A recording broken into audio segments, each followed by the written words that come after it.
Hello friends, नमस्कार। आप सभी को नमस्कार, सभी का वेलकम इस क्लास में। You all are welcome to this class. Live class में जितने स्टूडेंट्स ऑलरेडी ज्वाइन कर चुके हैं वो क्विकली कंफर्म कर देंगे आपका ऑडियो वीडियो एक्सेसिबल है। All students in the live class who have already joined, please confirm quickly your audio video is okay. कर देंगे कंफर्म क्विकली। मैं वेट कर रहा हूँ आपकी कंफर्मेशन का।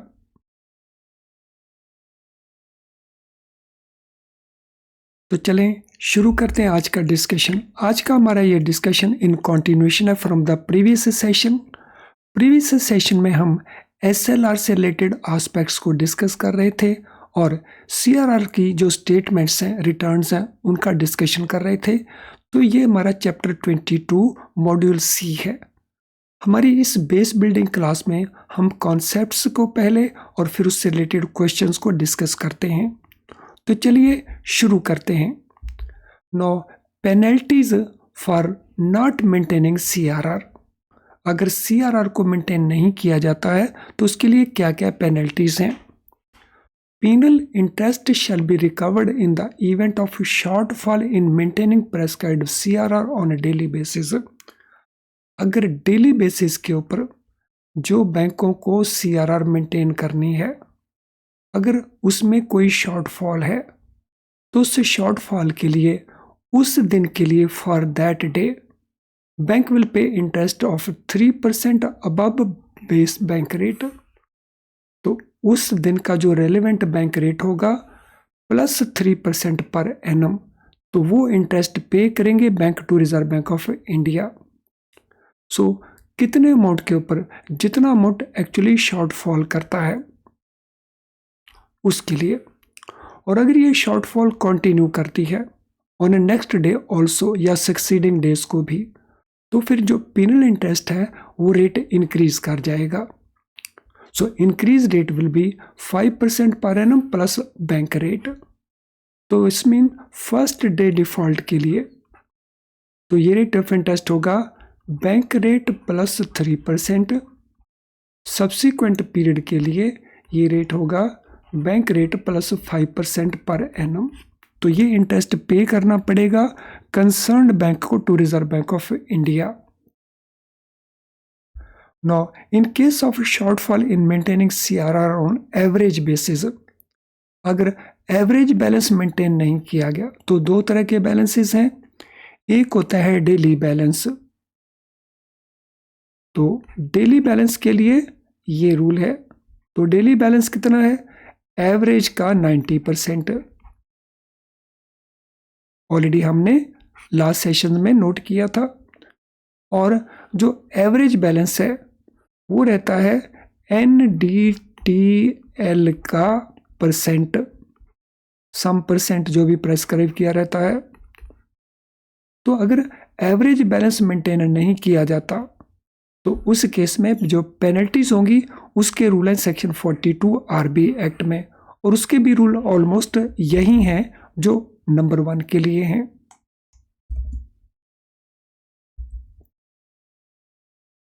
नंबर 1 के ये रूल्स हैं, ये डेली बैलेंस के लिए हैं, और ये रूल एवरेज बैलेंस के लिए हैं। अब इसके अलावा व्हाट फर्दर, एवरी डायरेक्टर और मैनेजर और secretary of scheduled bank, small finance bank, payment bank who is knowingly और wilfully a party to the default. तो अगर इनमें से कोई भी जानता है, जानबूझ करके वो पार्टी है डिफॉल्ट के लिए या विलफुली डिफॉल्ट करता है, तो उनको पर्सनल तौर के ऊपर फाइन लगेगा। तो कितना फाइन होगा? So fine will be ₹500 rupees का फाइन होगा। और अगर वो कंटिन्यू करता है further for each subsequent fortnight तो फाइन होगा एडिशनल ₹500 का, यानी 500 रुपये का फाइन होगा इस सिचुएशन में अगर वो डिफ़ॉल्ट करते हैं नोइंगली या विलफुली। और अगर वो कंटिन्यू रहता है डिफ़ॉल्ट तो हर एक सब्सिक्वेंट फोर्टनाइट के लिए उनको एडिशनल 500 का फाइन पे करना होगा, और ये फाइन उनको पर्सनली होगा। RBI may prohibit a bank from receiving any fresh deposit after said fortnight. इस फोर्टनाइट के बाद रिजर्व बैंक ऑफ इंडिया उस बैंक को डायरेक्शन दे सकता है कि भाई आप फ्रेश डिपॉजिट एक्सेप्ट नहीं करेंगे. If default is made by bank in complying with the prohibition referred to in this clause, every director, every officer of the bank who is knowingly and willfully a party to such a default, or who through negligence or otherwise contribute to such a default, shall in respect of each such a default be punishable with fine up to rupees 500 and with further fine which may extend for rupees 500 after the first fine on which deposit received in contravention of prohibition is retained by the commercial bank. So this also is rupees 500.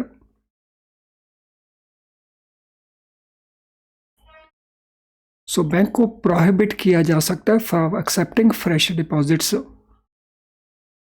और अगर वो उस prohibition को comply नहीं करता bank, deposit ले लेता है, तो फिर ये फाइन होगा उनको 500 पर सच डिफॉल्ट. और फाइन और एक्सटेंड हो सकता है फॉर रिपीटेड कॉन्ट्रावेंशंस. तो ये हैं फाइन से रिलेटेड सारे के सारे इंपॉर्टेंट एस्पेक्ट्स. फ्रेंड्स, अब हम बात करेंगे इनसे रिलेटेड क्वेश्चंस की. तो हमने अगर SLR से रिलेटेड लास्ट जो हमारा सेशन है उसको प्रॉपरली वॉच कर लिया है, उसके नोट्स भी बना लिए हैं, तो जो क्वेश्चन अभी हम डिस्कस करेंगे उनके आंसर आप बड़ी आसानी से दे सकते हैं. लेकिन अगर आपने उनको नहीं किया अभी तक, तो पहले आप उस वीडियो को वॉच करें जो इससे प्रीवियस वीडियो है, और फिर उसके बाद इस सेशन को शुरू करें, तो that will be in your interest. तो चलिए देखते हैं क्वेश्चन क्या क्या बनते हैं. So first question, the provision related to statutory liquidity ratio are according to which section of which act. SLR से रिलेटेड जो प्रोविजंस हैं वो कौन से एक्ट में, कौन से सेक्शन में हैं? Section 18 banking regulation act, section 24 banking regulation act, section 12 RBI act, या सेक्शन 24 बैंकिंग रेगुलेशन एक्ट 1949. तो इनमें हमारा ऑप्शन आंसर क्या बनता है क्वेश्चन नंबर 1 के लिए? So what shall B answer for question number 1?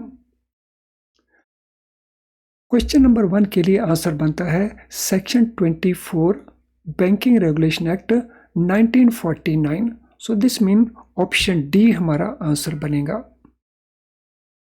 तो दिस एक्ट इज नॉट 1950, तो it is 1949. Section is 24. Question number 2.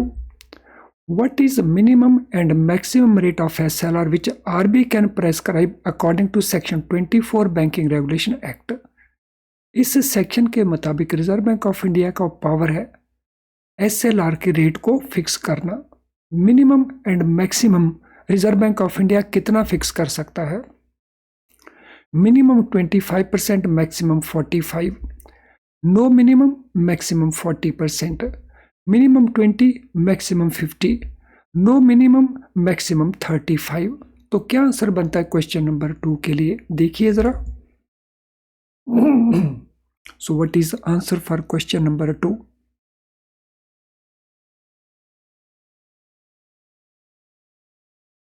तो अगर हमें याद हो तो हमने अंडरस्टैंड किया था कोई मिनिमम नहीं, मैक्सिमम 40% है NDTL का. सो ऑप्शन बी इसमें हमारा आंसर बन जाएगा. ये किसका है? Of NDTL, net demand and time liabilities का. ऑप्शन बी हमारा आंसर है. Rate of SLR is linked to, जो SL का रेट है SLR का, वो किसके साथ लिंक होता है? Repo rate set by RBI, foreign exchange reserves के साथ, net demand and time liabilities के साथ, या कैश रिजर्व रेशियो के साथ. तो 3 नंबर क्वेश्चन का आंसर तो आप आसानी से दे सकते हैं. अभी मैंने इसके बारे में बताया भी था आपको दोबारा से. तो it is percentage of net and demand time liabilities. तो तो net demand and time liabilities यानी एनडीटीएल के परसेंटेज के तौर के ऊपर है। So option answer C.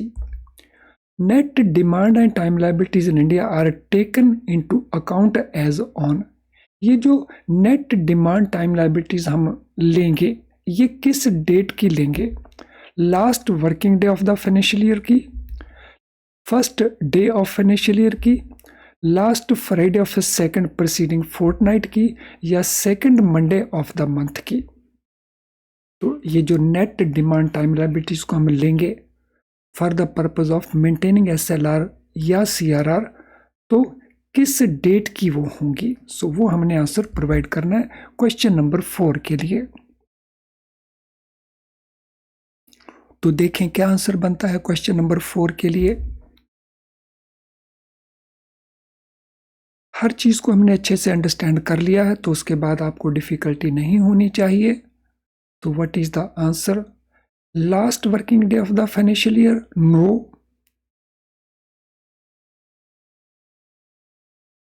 First day of the financial year, no. Last Friday of second preceding fortnight, yes. Second Monday, no. तो ऑप्शन सी हमारा आंसर बन जाएगा। What is the minimum amount of SLR assets to be maintained at close of any day?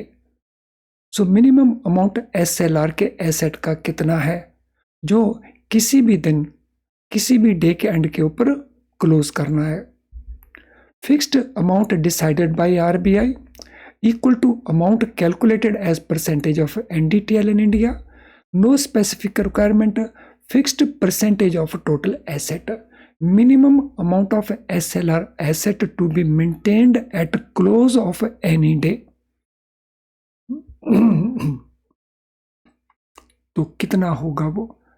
Minimum amount of SLR assets to be maintained at close of any day.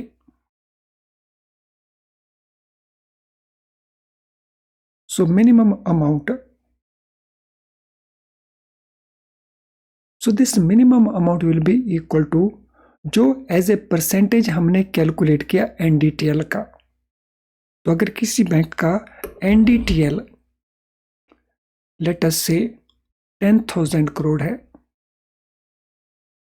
और SLR का rate 18% है, तो minimum balance इस 18% के equivalent होना चाहिए। So amount equal to amount calculated as percentage of NDTL.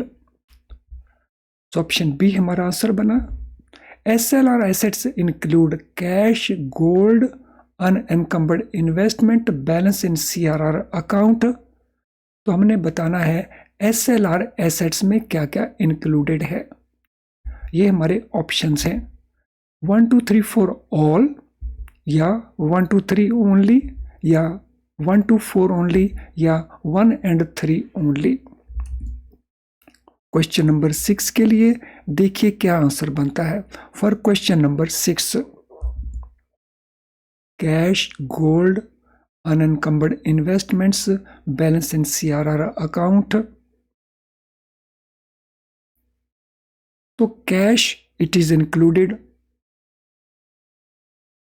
Gold it is included, unencumbered investment it is included, balance in CRR अगर ये होता excess balance in CRR account तो फिर ये भी आ गया होता, लेकिन as it is balance in CRR account तो वो SLR में नहीं आता। तो दिस मीन ऑप्शन बी हमारा आंसर बन जाएगा। तो ध्यान रखना है CRR का जो एक्सेस बैलेंस है over and above the required balance वो SLR में आ जाएगा। Unencumbered investment can be in the following type of securities or instruments। जो unencumbered investment हैं तो इनमें से वो किस फॉर्म की सिक्योरिटी या इंस्ट्रूमेंट हो सकते हैं? तो it could be dated securities of Government of India, treasury bills of Government of India, cash management bills of Government of India, dated securities of state government. तो ये हमारे ऑप्शंस हैं 1 2 3 4 all, 1 2 3 only, 1 2 4 only, या 1 and 3 only। तो देखिए इनमें से किस किस को इंक्लूड करेंगे।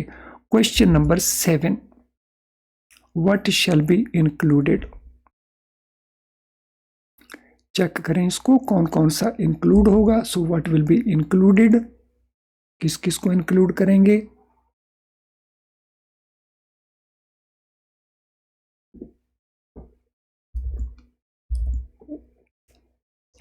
So dated securities of Government of India की, इसको तो इंक्लूड कर लेंगे।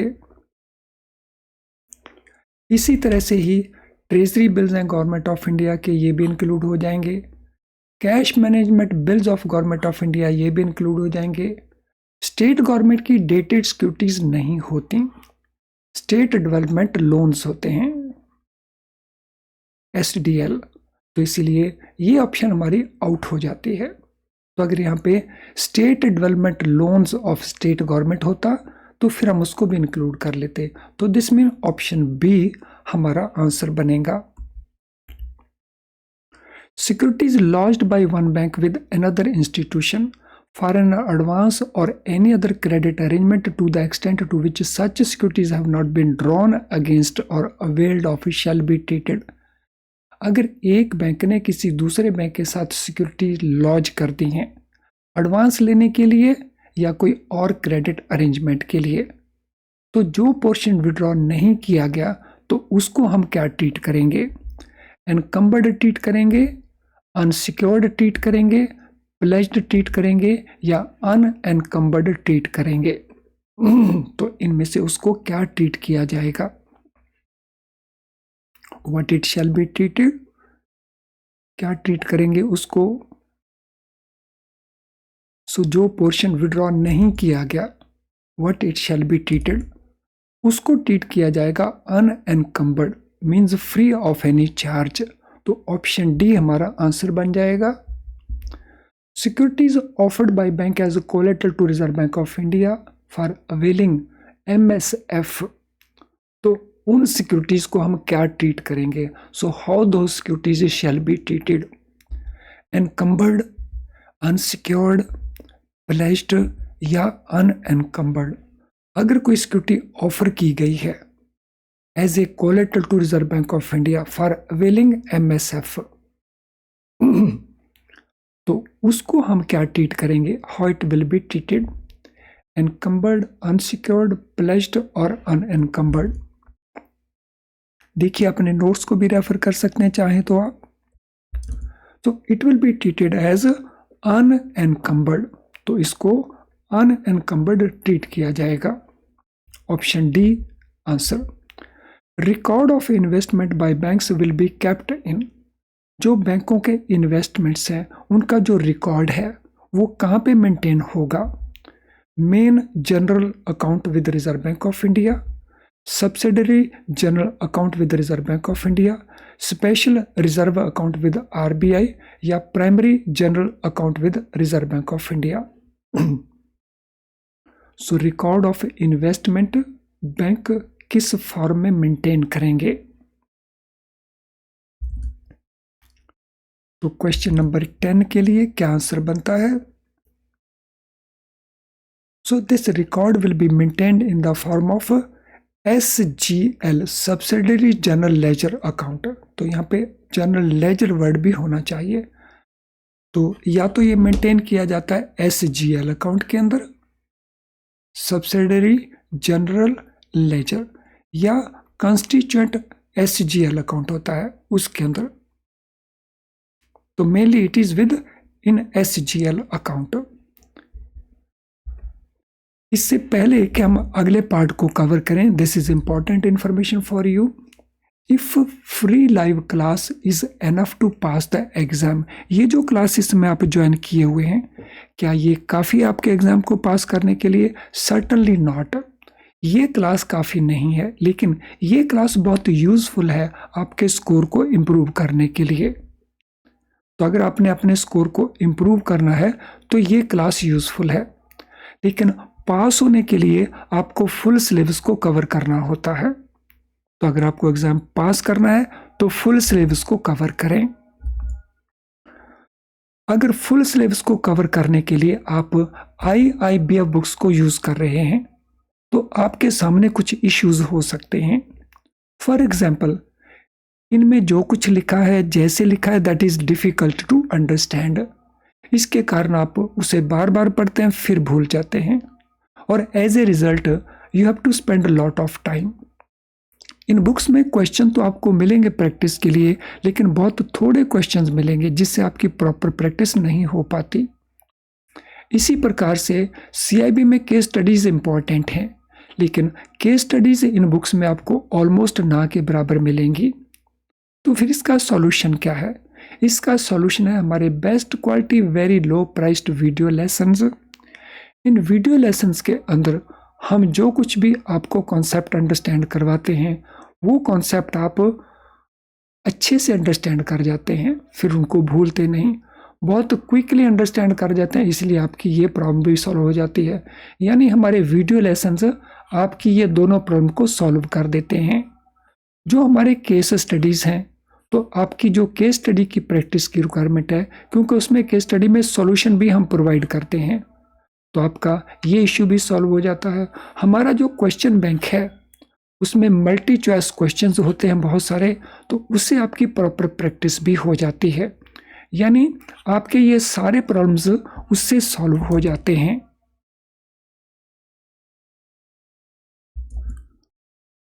फ्रेंड्स, आज का ये सेशन अगर आपको यूज़फुल लग रहा है तो आप इसे लाइक कर देंगे या इसके लिंक को शेयर कर लेंगे अपने फ्रेंड्स के साथ। आपका लाइक करना मीन्स आप सुजेस्ट कर रहे हैं यूट्यूब को कि ये और बहुत सारे स्टूडेंट्स को यूट्यूब अपने लेवल के ऊपर दिखाए, और यूट्यूब अपने लेवल के ऊपर ये काम करता है, तो इसको शेयर कर सकते हैं। हमारे चैनल को अगर आपने अभी तक सब्सक्राइब नहीं किया तो हमारे नोटिफिकेशंस आपको नहीं मिल पा रहे होंगे ऑन टाइम, जिससे आपकी क्लासेस मिस हो रही होंगी। अगर आप चाहते हैं कि आपकी कोई क्लास मिस ना हो, ऑन टाइम आपको नोटिफिकेशन मिल जाए, तो फिर चैनल को सब्सक्राइब कर लें विद बेल आइकन।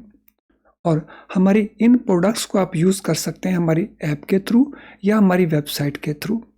तो हमारी वेबसाइट को अभी उसके कोर्स पेज को लॉगिन कर लें, तो वहाँ पे आपको इन सभी कोर्सेज का डिटेल अवेलेबल हो जाएगा। तो चलिए अब कंटिन्यू करते हैं नेक्स्ट क्वेश्चन को।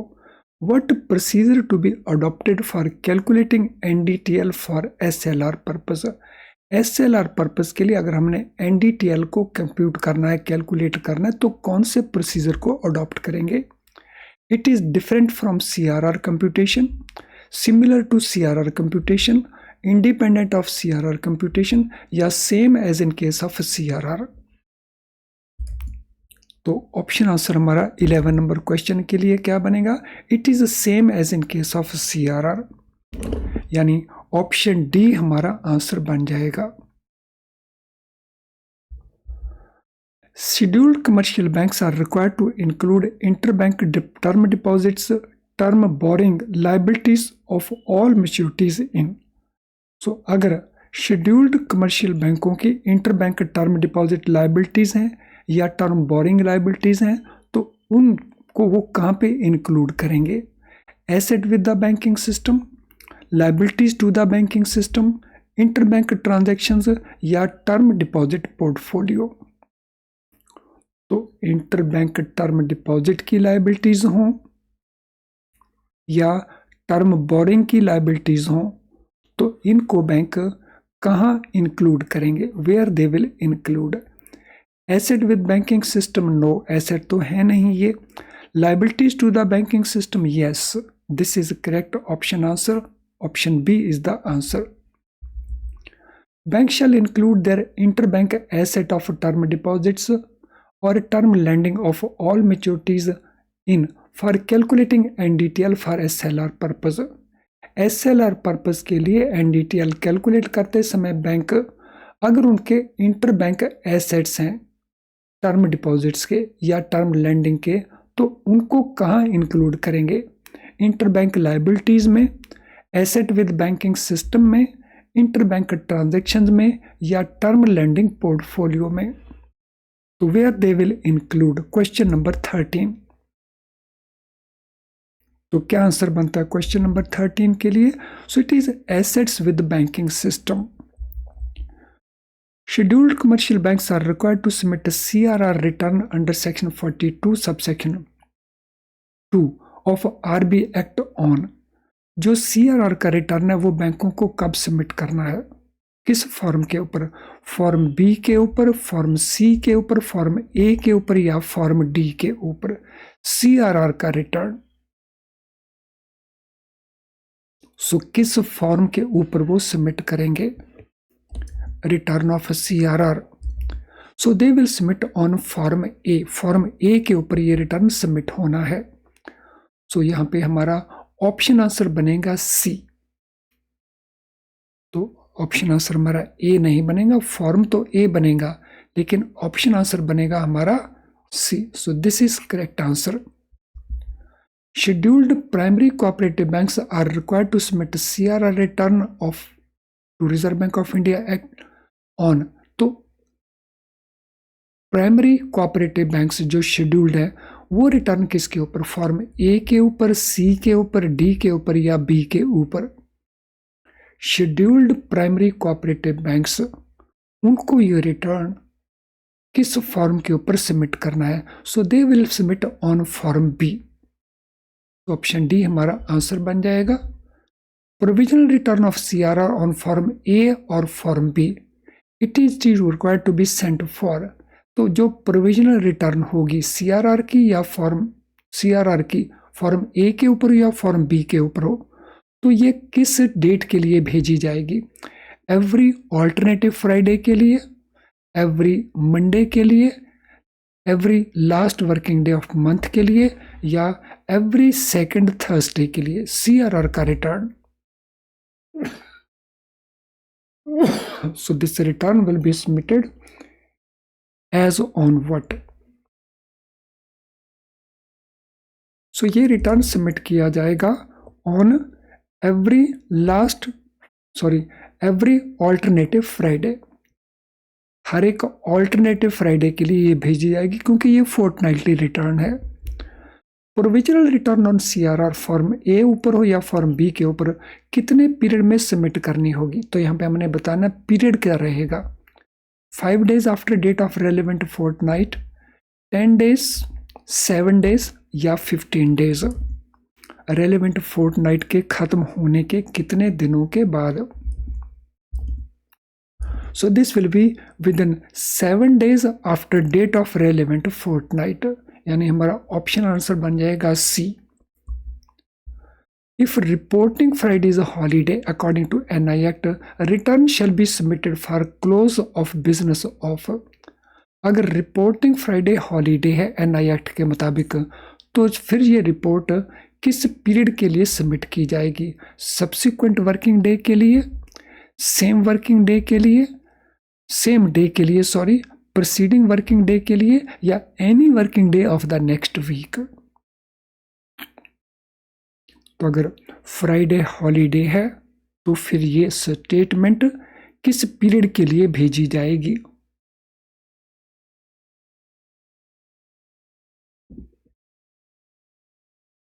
सो it will be preceding working day, यानी ऑप्शन सी हमारा आंसर बन जाएगा। Final return of CRR is to be submitted within. जो CRR का फाइनल रिटर्न है उसको सबमिट करने का पीरियड कितना है? 15 days from expiry of relevant fortnight या 30 days या 20 days या 25 days? Question number 19, final return. So final return, it will be submitted within 20 days. Provisional return within 7 days, final return with in 20 days। और हम बात कर रहे हैं CRR की रिटर्न की। SLR return is to be submitted by banks on which basis, on which form number? जो SLR का रिटर्न बैंकों ने सबमिट करना है वो किस बेसिस के ऊपर और किस फॉर्म नंबर के ऊपर भेजेंगे? क्वार्टरली भेजेंगे फॉर्म नंबर 6 के लिए, मंथली भेजेंगे फॉर्म नंबर 8, सेमी एनुअल भेजेंगे फॉर्म नंबर 3 या एनुअल भेजेंगे फॉर्म नंबर 11 के ऊपर? SLR का return. So this return will be submitted on monthly basis, ये मंथली रिटर्न है, एसएल का रिटर्न मंथली रिटर्न है, सीआरआर का रिटर्न फोर्टनाइटली है और फॉर्म नंबर है 8 इस केस में। और इस केस में सीधी फाइनल रिपोर्ट ही जाती है, there is nothing like professional. Friends, आज के सेशन से रिलेटेड अगर आपका कोई भी क्वेश्चन है तो इस वीडियो के कमेंट बॉक्स में आप अपने क्वेश्चन को टाइप कर देंगे, तो वहीं हम उसको सूटेबली आंसर कर देंगे। अगर आपकी कोई जनरल क्वेरी है तो आप इसे ईमेल आईडी के ऊपर पोस्ट कर देना, हम सूटेबली आंसर करेंगे और आपको हेल्प कर देंगे। चैनल अगर आपने सब्सक्राइब नहीं किया तो हमारे बहुत सारे लेसन आप मिस कर रहे होंगे। अगर आप चाहते हैं कि आपका कोई सेशन मिस ना हो तो चैनल को ज़रूर सब्सक्राइब कर लें और सब्सक्राइब करते समय बेल आइकन को ज़रूर पुश कर देना। अगर बेल आइकन आपने पुश नहीं किया तो नोटिफिकेशन आपको नहीं मिलेंगे। तो अगर आप चाहते हैं कि आपकी कोई क्लास मिस ना हो तो subscribe button plus bell icon दोनों को पुश कर दें और फिर एंजॉय करिए, बेनिफिट उठाइए हमारी क्लासेस का। तो चलिए आज की इस क्लास को हम यहीं पे वाइंड अप कर रहे हैं। Thank you friends and all the best.